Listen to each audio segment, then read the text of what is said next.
સુરત શહેરના ઉધના વિસ્તારના ભાઠેનામાં આવેલ શિવ ટાઉનશીપમાં આરબી એન્ટરપ્રાઇઝ ઓનલાઈન કુરિયર કંપનીમાં ગોડાઉનને સળગાવી દેવામાં આવ્યું.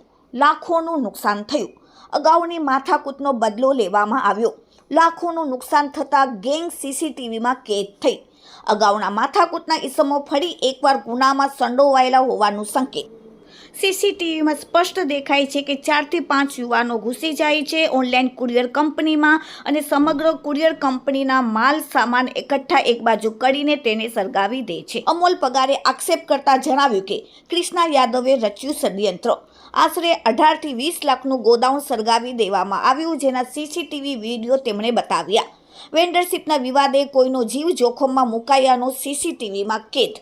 આ સમગ્ર ઘટનામાં કરણ જાધવ નામના ઈસમની પર સંડોવણી હોવાનો આક્ષેપ કરવામાં આવ્યો. સાથે ઉધના પોલીસમાં ફરિયાદ નોંધાવવામાં આવી છે. સમગ્ર ઘટનાની જાણ થતાં ઉધના પોલીસ મથકમાં થતાં પોલીસ એક્શન મોડમાં આવી અને વધુ તપાસ આદરી. હવે જોવાનું રહ્યું કે આ સીસીટીવી વિડીયોને આધારે ઉધના પોલીસ કયા પ્રકારની કાર્યવાહી કરે છે અને કેટલા ઈસમોને પકડી પાડે છે. Bureau report, daily India TV, Surat. મારું નામ અમોલ ભગવાન પગાર છે. હું આરબી એન્ટરપ્રાઇઝનું મેનેજમેન્ટ બધું હચાવું છું. શું બનાવ બન્યો હતો? એકચ્યુઅલી મારે 21 તારીખે સવારે છે ને મારો જે મેસો કંપનીનો છે, જો વાલ્મોનો કુરિયર પાર્ટનર છે, એ લોકોનું કુરિયરનું કામ કરું છું. જે મારો ઓફિસમાં 2 વાગે આવેલી છે ને અજ્ઞાત લોકોએ આવી ગયેલા, જે કૃષ્ણાકાંત યાદવ છે ને એને મોકલાવેલા છે.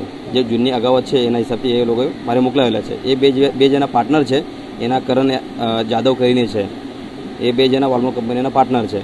કે એના પહેલાં પણ મારે એ લોકો હાથે થયેલી હતી. 25 તારીખે છે એ લોકોએ મારે જો કામ ચાલુ થયેલું એ મારા છોકરા પિકઅપ લેવા ગયેલા ને એ લોકોને પકડીને મારવાની ધમકી આપેલી હતી. પછી એ અમે કડોદરા પોલીસ સ્ટેશનમાં છે ને એનું કમ્પ્લેન્ટ આપેલી હતી.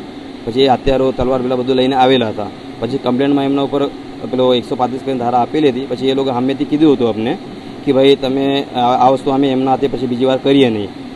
પછી એના પછી અમે અમારું કામ ચાલુ રાખ્યું. પછી 21 તારીખે સવારે 2:30 વાગે આવી ગયા.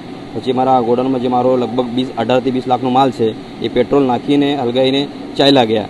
પણ એ બધું છે ને કૃષ્ણકાંત યાદવ અને એમનું પાર્ટનર છે કરણ જાધવ, જે ડિસ્ટાફમાં અત્યારે હાલમાં નોકરી કરે છે, એ લોકોએ બધું આ બનાવ કરેલું છે મળીને. હાલ તમે ક્યાં આવ્યા છો? અત્યારે અમે ઉધના પોલીસ સ્ટેશનમાં આવ્યા છે એફઆઈઆર કરવા માટે. પોલીસ પાસેથી શું માંગ રાખે? પોલીસ પાસેથી મારો જો અત્યારે જો હું મહેનત કરીને ઉપર આવવા માંગુ છું, બરાબર, આ લોકો મારે પાછા જો બેસેલા છે બધા બિઝનેસ લઈને, એ લોકો મને આ ફિલ્ડમાં આવવા નહીં દેતા. બરાબર, એમ કે તમે કંઈ કરી નહીં શકો આવી મને પહેલાં પણ ધમકી આપેલી હતી. પણ પોલીસને મારે એટલું જ કહેવું છે, મારો જે આ 18-20 લાખનું નુકસાન થયું છે આ બધું મારે આપવા જોઈએ. તમે જે આક્ષેપ લગાવ્યા છે એમાં કોઈ પોલીસ કર્મીનું નામ તમે કહી રહ્યા છો, એ કયા પોલીસ ખાતામાં નોકરી કરી રહી છે? એ અત્યારે ખટોદરા પોલીસ સ્ટેશનમાં કામ કરીએ જ છે. હા, આપની માંગણી શું છે? આપણી માંગણી એ જ છે કે મારે સારી રીતે મારે આગળ કામ કરવા જોઈએ અને મારું જે અત્યારે નુકસાન થયું છે એ બધી મારે ભરપાઈ જોઈએ છે. કેમ કે મેં એમ તેમ મુસ્લિમને પૈસા બધા બિઝનેસમાં નાખેલા છે. પોલીસ પાસેથી શું અપેક્ષા રાખો છો તમે? પોલીસ પાસેથી જ અપેક્ષા રાખીએ છીએ. પહેલો એમના ઉપર કાર્યવાહી થવા જ જોઈએ. કેમ કે આ બધું એમ તેમ કરીને બધું દબાવ માંગે છે એમ બધું, પણ મારે કાર્યવાહી કરવા જોઈએ એ લોકોએ બધું.